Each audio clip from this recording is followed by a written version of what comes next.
In the middle of a suburban community sits a strange tomb fit for a mummy. No, your eyes aren't deceiving you. That is a pyramid in Rocklin. John Bartell here, making a little pit stop at the Whitney tomb.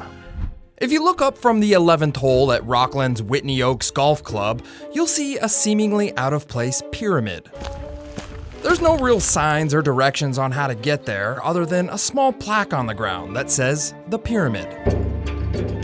The pyramid is 15 feet high and built out of granite blocks. The area is a little overgrown with a downed tree resting against the side, but other than the small plaque on the ground, there's little info on what the pyramid is doing here. The pyramid belongs to the Whitney family, Joel Parker Whitney's family.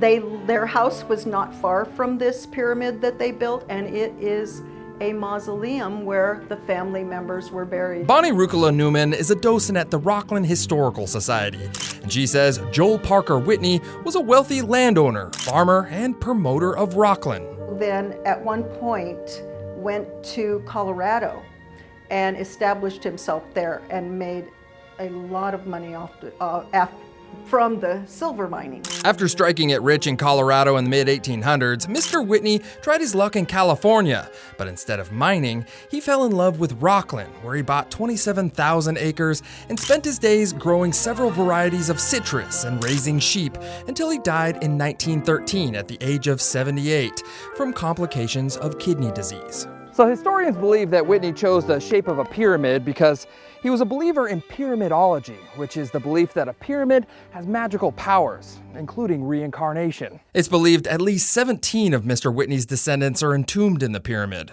Do you suppose there's ever been any tomb raiders that have gone in there? Oh, there have been. Really?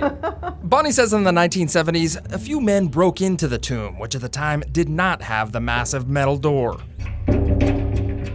Well, I can tell you, tomb raiders aren't gonna get in here. Now, surrounding the pyramid, you'll find this wall of granite boulders. Whitney used to call this the fort, but on the other side of the wall, you'll find a Native American grinding stones. And this is where the Nisenan people used to use the stone as sort of a mortar to grind up acorns. Bonnie says Mr. Whitney had a good relationship with the local Native Americans and even employed some of them. When the family ended up selling all the property, they kept 1 acre of land around the mausoleum that they still own to this day. From the Whitney Pyramid Tomb in Rocklin, I'm John Bartell. Hope to see you on the Backroads.